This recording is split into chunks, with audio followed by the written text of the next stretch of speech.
و ما هو التوحید؟ توحید چیست؟ توحید چیست؟ هل هو أن تقر بأن الله هو الخالق الرازق المحيي المميت كما يقول التبلیغیون؟ توحید چیست؟ آیا وی اعتراف کردن است؟ یعنی که اعتراف میکنی که الله او آفرنده و روزی دهنده و زنده کناننده و میراننده است، همین است؟ طوری که دائم در زبانشون میگیرن تبلیغی ها. لا، نه، توحید این نیست. توحیدی که الله سبحانه و تعالی ما رو فرموده است این نیست، اگرچند که اینم یک نوع توحید است. این کدام توحید است؟ الله هو الرازق. این کدام توحید است؟ ربوبیت است. اما لا اله الا الله واعبدوا الله ولا تشركوا به، این مثلا کدام توحید در نظر دارد؟ این توحید الوهیت، الوهیت در نظر دارد. التوحید هو افراد الله بالعباده. توحید این الله را در عبادت یک پرستیدن است. لأن الله قال، چون که الله فرمود که و ما خلقت الجن والانس الا لیعبدون، من جن ها و انسان ها را تنها به خاطر عبادت خویش آفریدم. و ما معنی وقال اهل التفسیر گفتن که یعبدون ای یوحدون، یعنی که مرا توحید من پاس دارم. ففسروا التوحید بالعبادت، بس توحید به عبادت چی کردن؟ تفسیر کردن. یعنی توحید چی است؟ عبادت است. عبادت چی است؟ این توحید است. اذن این هنگام اکنون میگوید فالتوحید هو افراد الله بالعباده.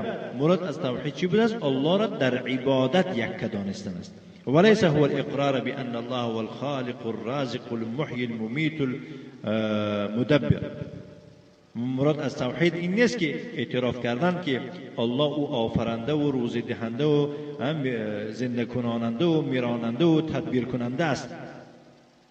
لأن هذا موجود في الفطر، این در طبیعت موجوده، در فطرت انسان های. اینو مشرکای قریش هم میگفتن، کافرای دور پیغمبر صلی الله علیه و میگفتن. موجود فی عقول العقلاء، در عقل آدمای عقل های این توحید. لا يوجد عاقل في الدنيا يعتقد أن أحدا خلق السماوات والأرض غير الله. در دنیا عاقل یافت نمیشد که اعتقاد داشته باشد که کسی از مخلوقات آسمان ها و زمین را غیر از الله آفریده است.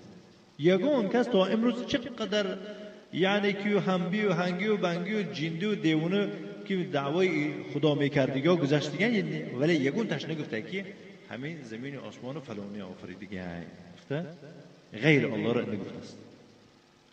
چون که در توحیدش هست، در ضمیرش، در فطرتش هست. بشرط عقل تجربه بشه درست است.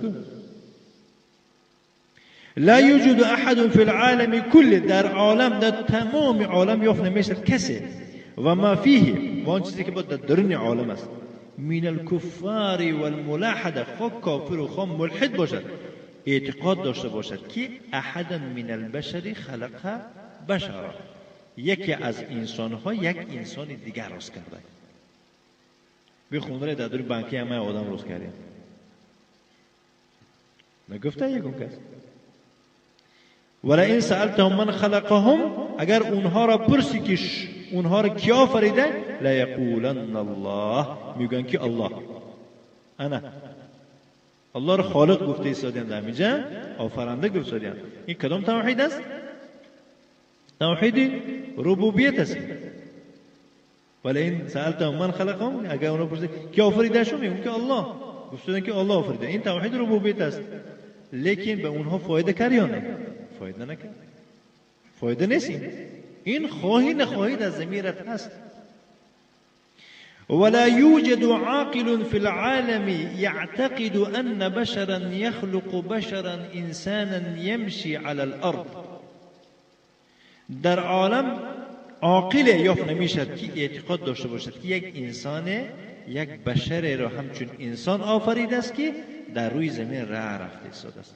بعد در راه نشون داده و کوچند بینه اون مرد که دراز قامت زیبا رو دیده، ها دیدمش، ببین من راست کردم دودم قطیم، یا که همسو عمه کم راست کردم. نه نیست خیلی عاقل. و یتکلم و یأکل و یشرب، همون راست کردگی آدمش چیکار کند؟ گپ زند و و خورد نوشد. هل یوجد عاقل یعتقد هذا؟ آیا یگون عاقل یا میشد که این اعتقاد را داشته باشد؟ نه.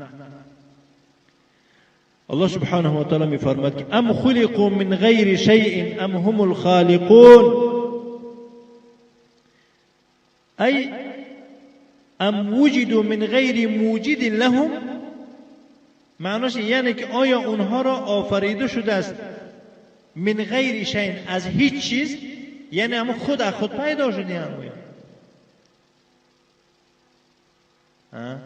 خود از خود پیدا شدن آدم ها مخلوقات؟ نه، خود از خود پیدا، اینا موجود دارن، خالق دارن. ام هم الخالقون، یا خودشون خالق هستن، ای خلقوا انفسهم، یا خودشون راست کردن. الله سبحانه و تعالی سوال داشت. ام خلقوا السماوات والارض، یا که آسمان ها و زمین آفریدن. الله سبحانه و تعالی فرمود بله، نه، نه خودشون به آفرنده پیدا شدن و نه خودشون آفرنده ام و نه خودشون زمین و آسمان را آفریدن. میده ترین مورچه را آفریدن نمیتونن. بل لا یقینون، ای لا یعلمونه یقینا، بلکه یقینا نمیدونن اینا اورا، بل بشک دانند هم الله را شک می‌آورند. های نیست.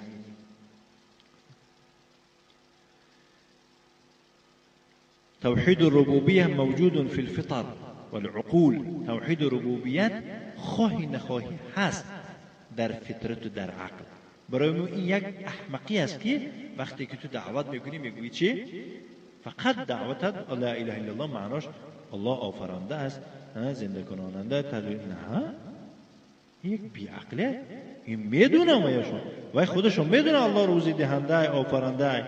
این اگر عقل و فراستش باشه و میدونه.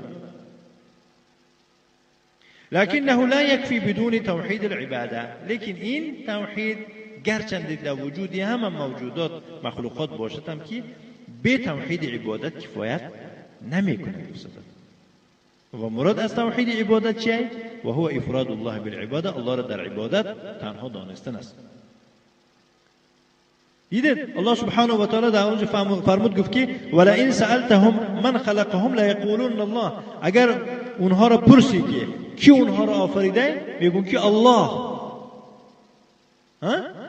خودشون میگن، مشرکان میگفتن، کافران میگفتن الله باشد. چند تا آفرنده ای که شما را آفریدن؟ میگفتن یک تا الله میگفتن. انا کنه. و برای چی وقتی که جناب پیامبر صلی الله علیه و آله به عمکش ابو طالب پیشنهاد کرد گفت که قل لا اله الا الله، گفت که هیچ الهی بر حق نیست مگر الله، در این وقت نگفت؟ چی نگفت؟ همش میگفتن که الله است آفریننده. معلوم میشه که این اونه که ویا خودشون میگفتن و توحید ربوبیت بود. اینه که جناب پیامبر صلی الله علیه و آله پیشنهاد کرد به ابو طالب، در اون جاهلا و مثلا کافر دو نفره که در پیشش شیشتگی بودن، ویا گفتن نگو اینا. برای چی؟ ویا میدونستن این معنای لا اله الا الله چی است. از تبلیغیان دیده اون مشرکان ناز میدونستن. گفتن که ابو طالب تو بر غیر ملت ابو طالب میمونی، عبدالمطلب میمونی.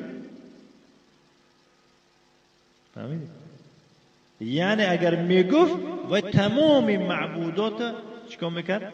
انکار میکرد الله را در عبادت یک میگفت. برای ما جناب پیامبر صلی الله علیه و آله گفت که قل کلمتا، این کلمه را گو، قل لا اله الا الله، کلمتا یک کلمه است که احاج بک بها عند الله، احاج بها لك عند الله. من اینه به فایده تو در پیش الله حجت میدونم که اما کم گفت همینه گفته طرف دارد میکنم، ولی نگفت کافر مرد. به توحید، با کدوم توحید مرد؟ به توحید ربوبیت فایده کرد یا نه؟ کافر مرد. ولهذا قال الشيخ برای خاطر همین است که شیخ گفت که التوحید هو افراد الله بالعباده. مراد از توحید کدام توحید است؟ این الله را در عبادت یک دانستن، وليس هو افراد الله بالخلق، نه اینکه الله را در آفریدن یک دانستن و در روزی دادن یک دانستن و در زنده گردانیدن و در میرانیدن یک دانستن. لان هذا شیء معروف، این یک چیزی معلومه، این همه میدونن. ولا يكفي توحيد الربوبیت فی تعریف التوحید، در تعریف توحید ربوبیت کفایت نمی کند. باید که در برابر توحید ربوبیت تو دانید تعریفی چرا توحید الوهیت هم باید دانید. و صلی الله وسلم علی نبینا محمد و آله و صحبه وسلم تسلیما مزیدا.